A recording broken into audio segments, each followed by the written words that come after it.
A lot of times, waste in marketing comes from investment in content and channels that don't convert, or we don't know if they converted. And so when we asked in our survey, what marketing activity do you find it hardest to measure ROI for? It's fascinating to see that paid media, paid search, lead generation, those were some of the biggest areas where people found it hard to measure ROI for. I thought this was shocking, to be honest with all of you. The reason why is that those are actually the easiest channels to be able to measure ROI for. And most of the time, in my experience in doing this over the last 15, 20 years, is that when you can't measure ROI on these channels, it's because you haven't invested in the right technology. I'll give you a case study. I actually just met with a plastic surgeon who has a clinic on the East Coast. And he was telling me about his agency and how, he gets these reports from his agency every month on the paid search campaigns. They're running really targeted paid search. They're targeting things like rhinoplasty near me,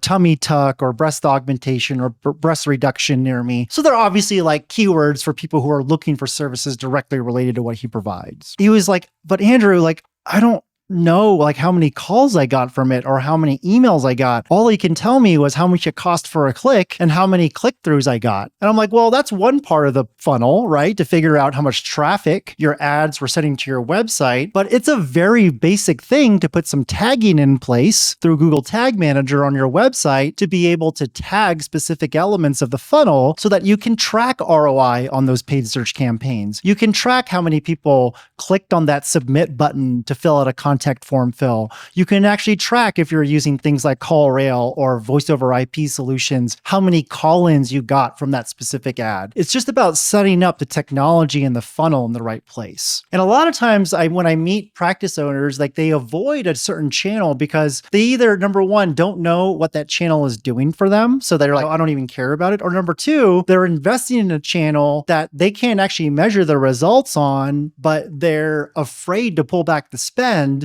because they're afraid that it's going to affect all of the inbound lead gen. And that's a really blind place to be working from. And it's an unnecessary place to be working from because we have very basic tools and very basic analytics to fix a lot of these things.